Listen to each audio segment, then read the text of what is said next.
Good afternoon, everyone. My name is Dr. Martha Rodriguez. I'm talking to you from MMR Healthcare in Boynton Beach.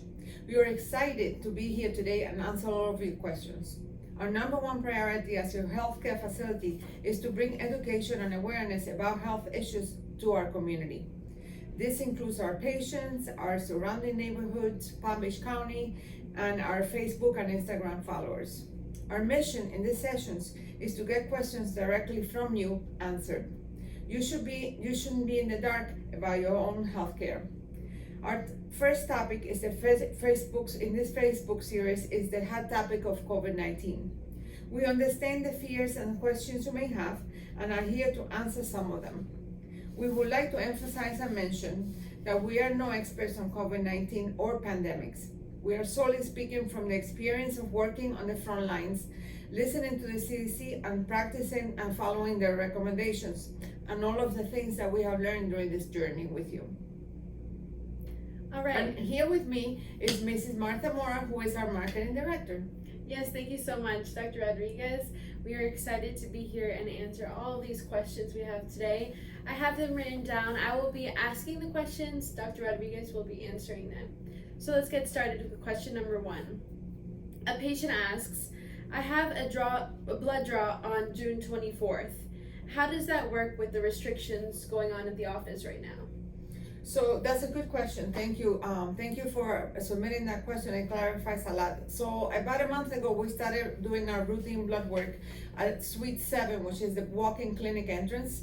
The day before, we call you and give you the instructions, but the way we do it is we put in one patient at a time. We give you a mask and PPE as you come in, and you wait in the car, and when we're ready for you, we'll call you and do your blood. It has been running very well. I don't know if you know that one of the biggest challenges nowadays is the fear of going to your doctor's office and seeing what you're going to find there. We've had a very smooth transition in blood drawing. We've done our routine blood work for over a month now, and everyone is happy with the protocol. Just they'll give you the specific instructions the day before your appointment, and they all stay as they have been. Exactly.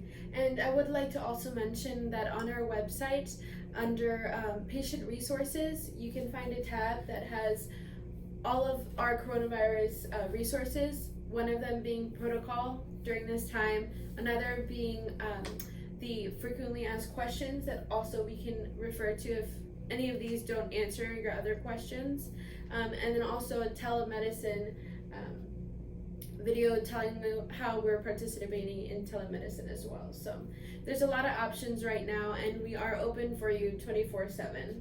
And open for your feedback if you think that there's anything else Yes. that we can do to improve our communication and our services.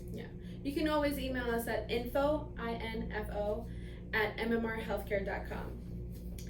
All right, question number 2 comes from another patient. My husband and I have been self-quarantining for over 3 months now. We have an opportunity to see our grandchildren and kids and want to know whether or not we should have to social distance with them. They have been interacting with other people in their neighborhood, but they have been wearing masks sometimes, but we aren't exactly sure. How should they approach that situation?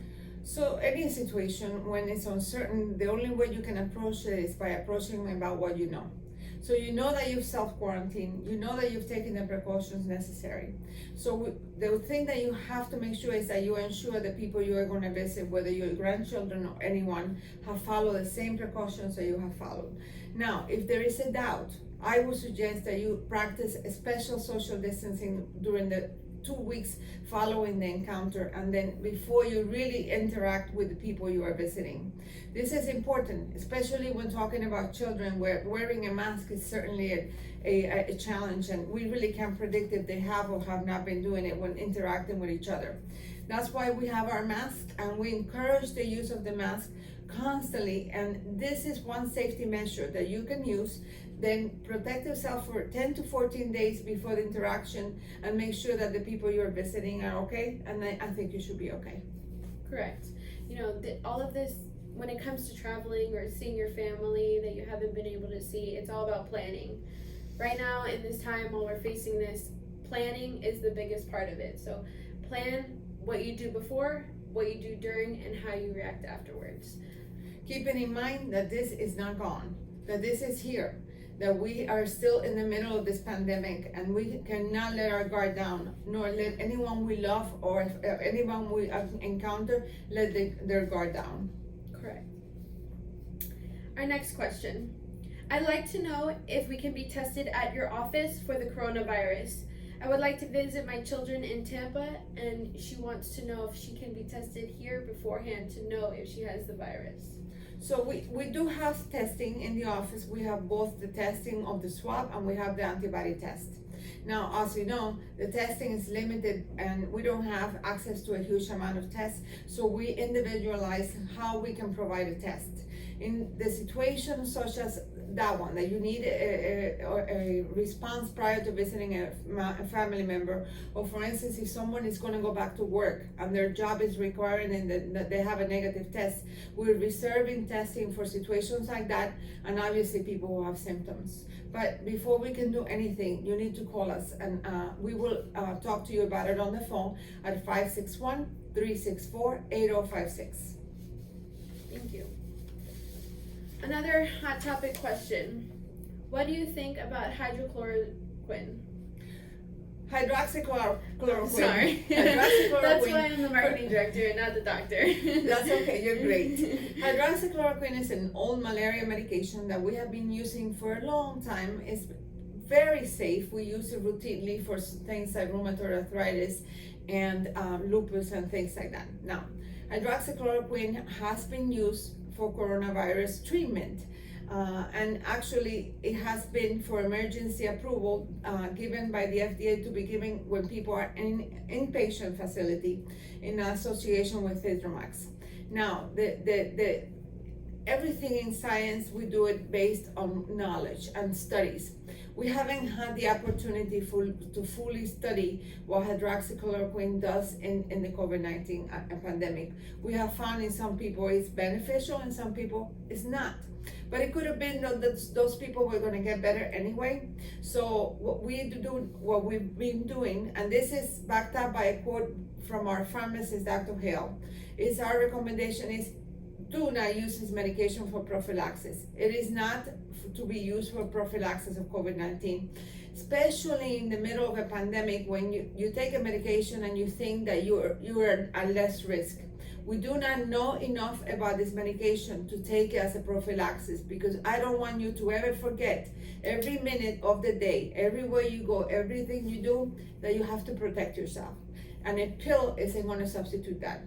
So until we have more data, until we know for a fact that this is useful and that it will give you benefit, my advice is before you take it, and it's indicated for the reason that the FDA has approved it, that is done by your physician in discussion with you, never for prophylaxis.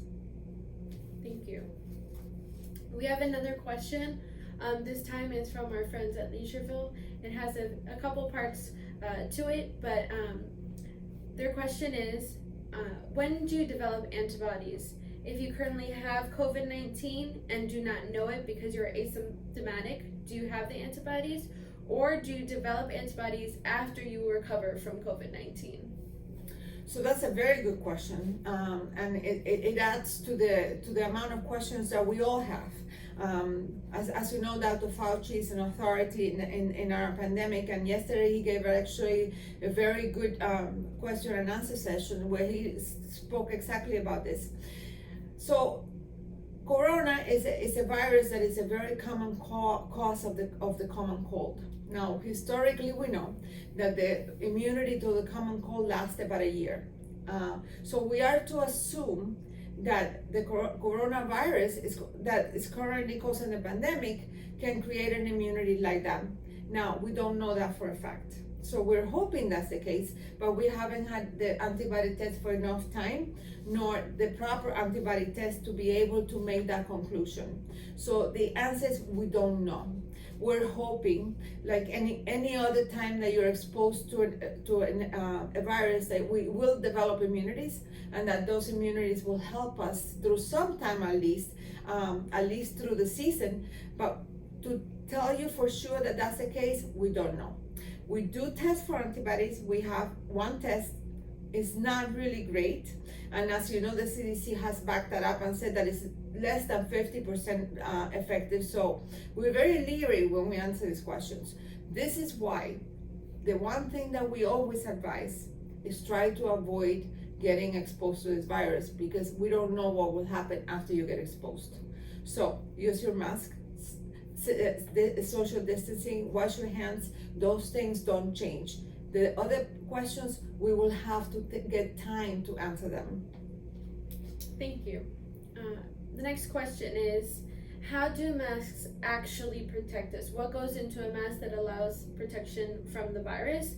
And when should masks be worn? Great question, Martha. That's a really good question. So what we know for a fact is that the mask mostly protects another person from giving you the droplets, giving you the virus. Now, let's say that you're in your house and you're going to take a shower, okay? You don't go in the backyard and hose yourself. You go in the shower and you close the shower and you take a shower so you don't wet your bathroom. So this is the same way I look at the mask. The mask is a protective item that will guard you from getting droplets in your nose and in your mouth. So my personal opinion, and this is partially backed up by the data, but not completely, is that you should wear a mask anywhere that you are going to interact with another person, anywhere that you're exposed to the outside, because you never know how the other people have behaved.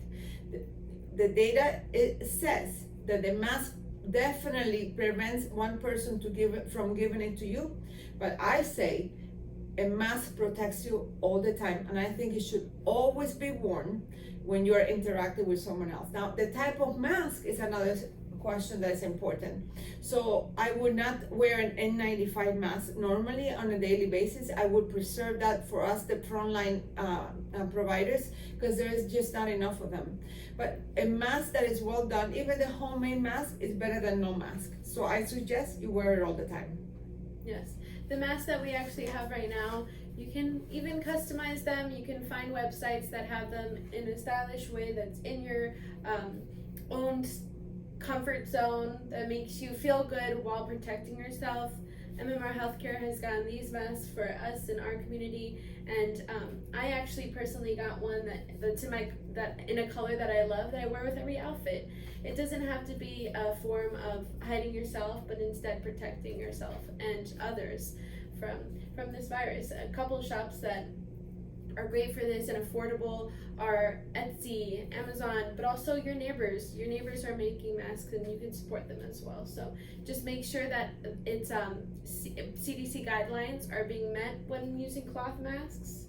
Make sure that when it's made in an environment that's COVID free and protected. So just make sure that those guidelines are being met and you are safe to go. Make sure you're washing these cloth masks after every single use. After every use. Because you can have the virus travel with you if it is in fact exposed to the virus. So make sure you're washing it before using it the first time, and then after using it each time, after each use. So just make sure that when you're using those cloth masks, you're abiding by those guidelines. And of course, since you've joined us for this Facebook sessions, and we're very proud and honored that you have embarked with us on this journey, we'll be happy to provide you with one of these masks, and we'll be proud for you to wear it. Expanding the statement that we want to tell the community that this is a guard. This is what's going to save us going forward. Yes. Our next question, we have a couple more. It is my granddaughter's birthday soon, and my family would like to have a big family party. Should I feel comfortable going without the worry of getting sick? Well, this is a really good question. Okay, so, and the reason why it's so good is because we are in the middle of a pandemic. Okay, and having any big social gathering is wrong, of any kind, because you have no idea what you're exposing yourself to, or you are exposing someone else to. So I strongly discourage the gathering of more than 5 people. at any setting, no matter what the situation is. I know it's been a sad year. There's a lot of graduations, there's a lot of birthdays, but there's also a lot of future. There's a lot of many years that we can celebrate these things healthy.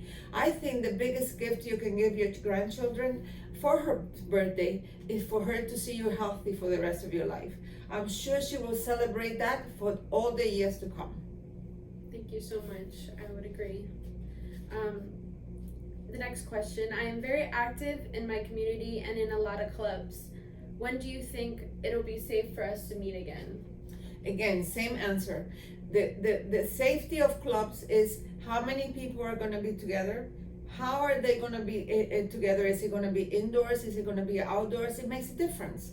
Has the person that you're going to join been sick?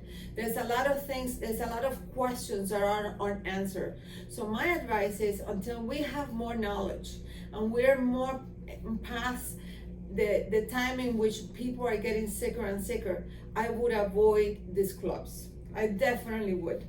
Now, that doesn't stop, I don't think that you should stop living. I think you should walk. I think you should go to the pool. I think you should enjoy a walk on the beach. Those things are not forbidden. Those are things that I strongly encourage. If you don't use it, you lose it. And exercise is magical because it helps your brain to make you feel better. So exercise with or without somebody else is an activity that I encourage. And those type of activities you can go back to. But clubs inside a setting of indoors, I strongly discourage still. Great. You answered my next question too, of what a 78-year-old should be participating in, what activities are great for them to participate in. So yes, just make sure that you're going outside, make sure that you're moving your body and interacting in safe ways, and that's the biggest takeaway. Well, sorry, Martha, but I know for a fact that for instance, Leisureville, which is our home community, they have classes, exercise classes, and the teachers have taped the classes so that you could listen to them at home with your family. So that's a way of doing the exercise safely without having to run any risk. There's an endless amount of activities that you can do without running risk.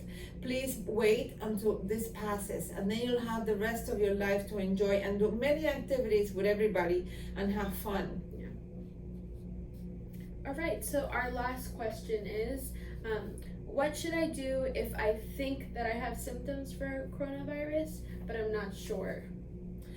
The number one thing that you should do is call us. Call us before you expose yourself to anyone and before you put yourself or anyone else at risk. We will screen you, and then we'll be able to reassure you or not. We will see you if we have to, and then we'll tell you whether you should be concerned or not. Remember, there's a huge overlap of symptoms between the common cold and the COVID-19. So for you as a patient, it's sometimes very difficult to distinguish. This is also the time of the year where allergies are at a peak. So coughing, being congested is a very common symptom because we're really in the peak of allergy season. So since we are here, unconditionally available for you, don't sit home and wonder, should I be worried that this is the coronavirus? Call us. We're here. That's what we're here for. We're here to serve you. We're here because you need us and because we want to help you. So just pick up the phone and call us. All right, thank you so much.